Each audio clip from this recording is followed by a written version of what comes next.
Hello and welcome, incoming WashU students and families. My name is Catherine Pei, and I want to welcome you to our family webinar series. I'm joined by my colleagues, Dr. Cherie LeBlanc, Executive Director of the Student Health Center on the Danforth campus, and Brad Kinnear, Associate Clinical Director for the Center for Counseling and Psychological Services. I want to thank them and you all for joining us for this conversation on health and well-being. I'm going to turn it over to Cherie and Brad so that they can give us an overview of their center's resources and services, and they have a PowerPoint that we will share as well.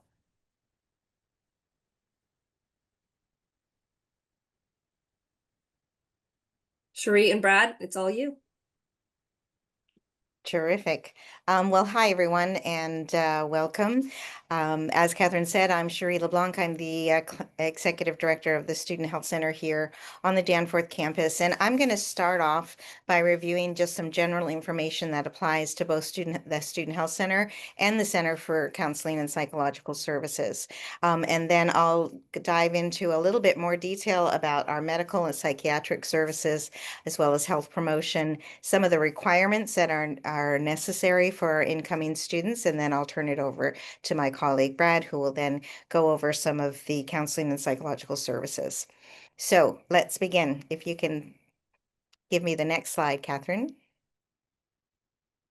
So first of all, we provide comprehensive and integrated health care here at WashU, and we're located in the basement of Dardick House, which is a residence on the South 40.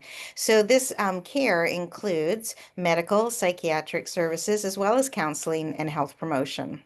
Um, our hours were open Monday through Friday, most days from 8 to 5, except on Wednesdays when we open at 10 because of staff meetings in the mornings. Our after-hour support for both the health center and the counseling center is provided by Timely Care through telehealth and telemental health services. And we'll talk a little bit more. I think Brad will talk a little bit more about Timely Care in a little while. So we can go to the next slide, Catherine. So as far as our medical services, all of our physicians are on faculty at the School of Medicine, and they're board certified either in internal medicine, family medicine, adolescent medicine, psychiatry, as well as travel and sports medicine. And some of our providers have double and triple certifications. We have a group of nurse practitioners, as well as physician assistants, registered nurses, and medical assistants, all who work in a team to take care of your students. We provide both routine preventative care as well as urgent medical care, reproductive health care, sports medicine, travel medicine, and psychiatry. So you can see we're a pretty comprehensive healthcare team. We really feel we want to be part of your students' life as they're here at WashU. We really consider ourselves their primary care providers while they're here. On site, we also have a radiology suite which has plain X-ray films for strains, sprains, make sure there's not a break, chest X-rays, looking for pneumonia, etc. We have a full lab, both with on-site tests like mono, strep, flu, COVID, urinalysis, things like that, as well as LabCorp, which is our reference lab. We have folks from LabCorp here, which will draw blood and be sent off to LabCorp for any kind of blood work that's needed. We also have a pharmacy on site, so as students need their prescriptions filled, they can get that here as well. We really feel like we provide a real kind of one-stop shop for students and their needs. If students need more comprehensive care specialties that are not within our purview, we work very closely with our colleagues on the medical school campus and refer out when needed. Next slide, Catherine. I'm going to talk a little bit about your health center requirements, but happy to take questions later if you have specific questions about what our services are, what they can and cannot do. But if hopefully you all know, because you've either been looking at our website or gotten some information from Catherine's team, there are some requirements that must be met before coming here to WashU. One of them is immunizations. 2 MMRs are required after the age of 1. A meningococcal. Boy, it's been a long day, folks. Meningococcal vaccine after the 16th birthday. And the reason why we say it needs to be after their 16th birthday, this particular vaccine gives them protection for about 4 years. So we want them really covered for their 4 years here at WashU. We also really recommend the meningitis B vaccine. That is different than this meningococcal vaccine. Meningitis B, very important in most of the meningococcal outbreaks in college over the years. So certainly if you haven't had meningitis B vaccine, talk to your pediatrician before coming and think about getting that one as well. All students also have to fill out a TB screening form. If based on the answers to those questions, we feel that they may be at high risk of exposure to tuberculosis, we also require a TB test within 6 months of matriculation. The other requirement that is necessary is for all students to have health insurance. And as such, all students are enrolled in the student health insurance plan with an option to waive out. Waivers begin not quite yet, in a couple of weeks. You'll have the opportunity to waive out of the school's insurance if your own insurance meets waiver criteria, and that can all be found on our website. These waivers, it's important, need to be filled out each and every year at the moment. So, oh, go back one, Catherine. I think I'm done, but yes, almost. I would say just, I'm sure most of the questions have to do with insurance. I'd be happy to answer specifics later, but do know your student is enrolled at this moment or will be enrolled as soon as registration is through in the student health insurance plan. In order to not have that plan and pay for that plan, your own health insurance must meet some criteria.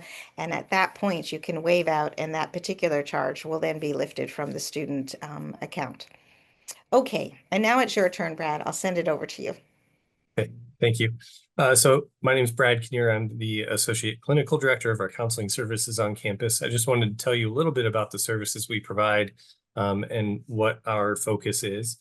So our staff is made up of a variety of licensed clinicians. We have psychologists, we have professional counselors, we have clinical social workers. They provide a lot of different types of talk therapy.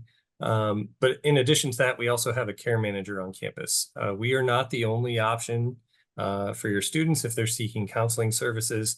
So if they are looking for something outside of our scope, we can help them find services in the community, and our care manager can assist them with that search if needed. Our main focus is relatively short-term therapy, individuals therapy, couples therapy. We also provide group counseling, a variety of workshops every semester, and we act as a crisis response on campus. So one of our therapists acts as an urgent care counselor. Her schedule primarily remains open to handle some of those unscheduled urgent needs that may come in. And so we are one of the campus resources if there's a mental health crisis. We also help students with referrals if we aren't the best fit. We try to help them find a service that is going to meet their needs. So we try to be a resource on campus, but our main focus for our services is really relatively short-term care. I think that's all my slide, Catherine. There you go. Thriving Campus is a service that we have access to. It's a search engine. If students are looking for something outside of our scope or for a service we don't provide, one of the resources that we make available to them is a program called Thriving Campus, which acts as a search engine for therapists in the community. We are able to kind of cultivate the options that are available through Thriving Campus. Our care manager meets with therapists in the community and helps choose who's going to be available through that service. But that is one program we make available if a student is looking for something long-term or for a specialty we don't provide. Thriving Campus is a search engine they can use to find somebody here locally. I think that's the basics, but I'm happy to answer any questions. Thank you so much for that information. Families and students, we have the option for you to ask some questions live using the Q&A feature at the bottom of your Zoom screen, and we've received a couple. So Sheree and Brad, I'm going to ask for you to answer a couple of questions specifically. Cherie, this first one's for you. Can Mhm. you elaborate a little bit more on the student health insurance plan and the waiver criteria? And if my student does waive out, can they still be seen at the student health center? Sure. So I'll answer the last one first. Absolutely, you can be seen, and we welcome you. We want to see you. We will bill your insurance when you come for a visit, just like we would for you would see at any other healthcare facility. But that's one of the reasons there are some waiver criteria if you keep your own insurance. The student health insurance plan is a very comprehensive plan. We feel like it follows the ACA guidelines. So the Affordable Care Act, I think, is at the moment still something we can talk about. But it does follow some specifics. Our website really lays out what our plan has, what is needed in order to waive out of the insurance. And I'd really encourage you to spend a little time on that website. Catherine, do you have anyone in the background that can drop that into the chat?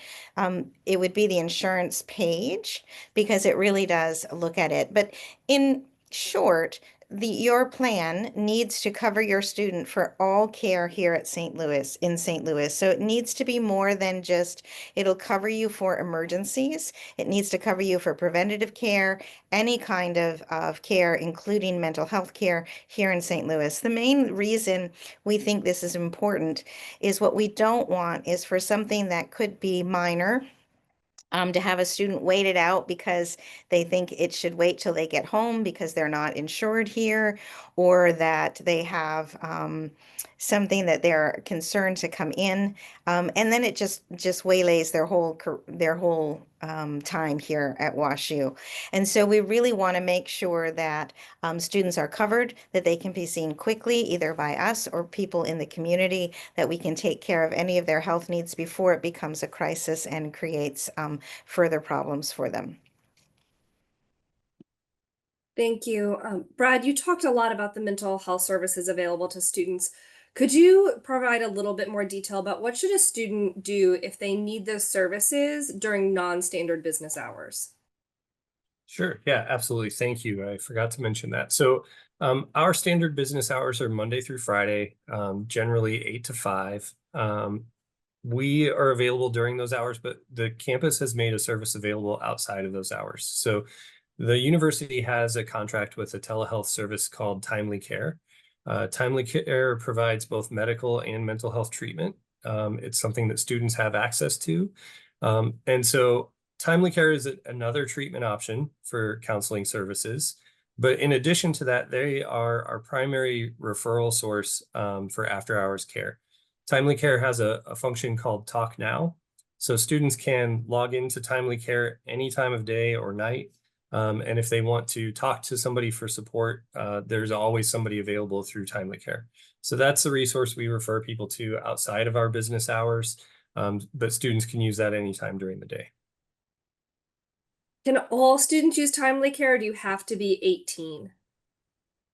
I believe if you're under 18, you're still going to need permission from your parents. Mhm. The same as And for any other medical treatment, correct? correct. Yes. Exactly. Mhm. And that leads into my question for you, Cherie. If a student goes to the health center, will a family member be notified regardless of their age? Not regardless of their age. If they are under 17 or under 18, we will call you for anything to get permission to treat. When they have reached that magic age of adulthood, which is arguable, 18, no, unless we have a student's permission. And so, we really, really guard HIPAA, really close to our hearts. And one of the reasons why we do that is, you know, um, and I'll speak as a parent. I've had 3 children. They've all gone through college. I understand where you're sitting right now. You've taken care of them their whole lives up to this moment. You've arranged everything. But they're going to come into a time in their lives where they are really sprouting their wings, looking at individuation, looking at all kinds of different things. And we want to be the expert that they can come to with questions, concerns, with and not be concerned that somehow this information is going to get back to faculty, get back to parents if they don't want their parents to know. And so we really, really hold that carefully. We want to be your partner in their healthcare if they want you to be their partner. We'll be very happy to work with you. But it is really, once students turn 18, it's really on them to say that that's okay. Thank you. Brad, following up a little bit about what Cherie just talked about, if I'm a family member who is worried that my student might be experiencing a mental health crisis, or I've seen a rapid rate of decline that, would indicate there's a concern there, what should I do to help best support them? Absolutely. There are a lot of options actually for support on campus.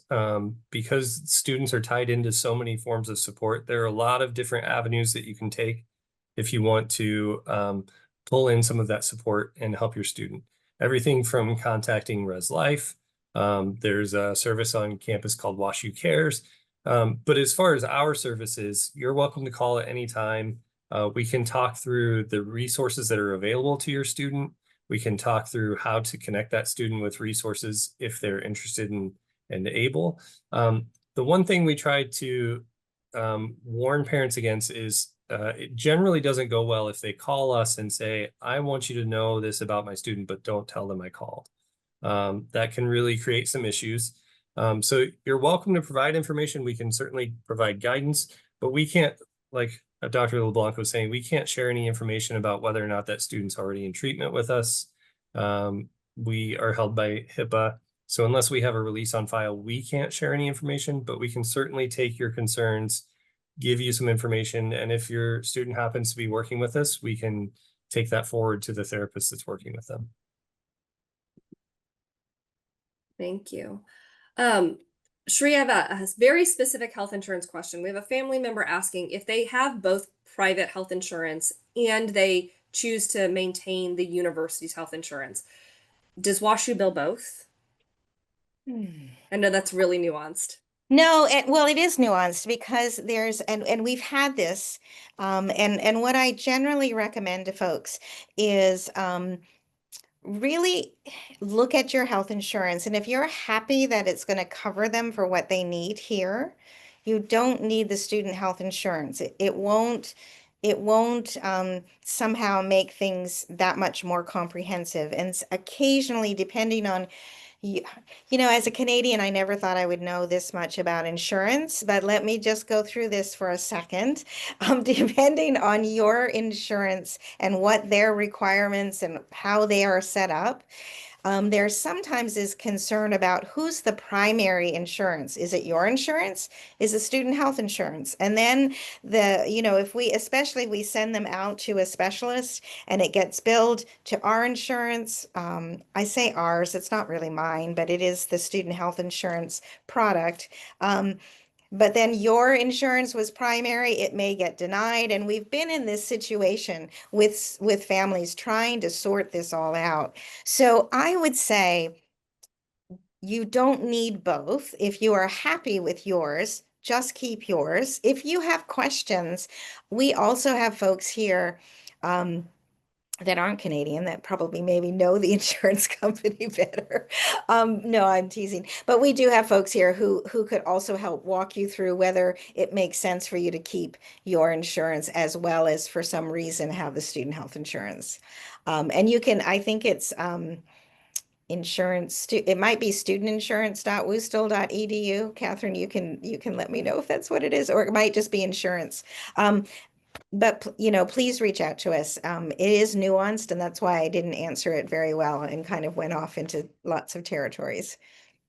I'll put that email address in the chat. There's also Okay. on the link to the student health insurance page that we put in there information about that you can call United Healthcare, which is our the provider we use to manage our health insurance, and they can also walk you through the information. And they're very helpful. I've worked with a lot of families with them as well. Going back to about family members, sometimes we know that a student wants to loop their family member into a medical situation, particularly if, maybe they have like a long-term complex medical situation they may be dealing with. If a student is meeting with a provider and they want their family member to know what's going on, what are the options? Should they just put the phone on speakerphone? Do they tell their provider? What do you recommend if a Sure. student is looking to keep the family member looped in? Yeah. Um, well, I'll say as a provider, I don't always like to walk in with you already on speakerphone and right in there. I like to have a few moments alone. But absolutely, all of our providers, we've done this many times. Had you on speaker, worked with you, worked together. If I am sending your child to the emergency room because they have abdominal pain, I think it might be appendicitis, I'm going to say, do you want me to talk to your parents and let them know this is our plan? I don't expect the student who's already kind of in crisis to have to be thinking about those things. So as I was saying earlier, we like to partner with you, um, and we would say to them, do you want me to call? Occasionally they'll say, no, I don't want to worry. Then let's wait till we find out what's in the ER, and then that's what we do. But many, many times we'll work with you. Don't hesitate. We do want, we really, I think we're on the same page. We all want the best for your student, and happy to work with you. Thank you so much. Those are all the questions that we've received so far. Families, I put some links in the chat for you, and I really encourage you to visit the Student Health Center website generally. They have extensive details about everything that Cherie and Brad discussed today. And they also have some really great FAQs and then links to who to call or email if you have additional questions that are a little bit more nuanced. And so please utilize those resources. If you have additional questions, either parent family engagement or our Student Health Center are happy to answer those. So I just want to say thank you to you, Cherie and Brad, for all those answers and the helpful information you shared. Families, we hope you found this information valuable and informative, and have a great summer. We'll see you all on campus in August. Thank you.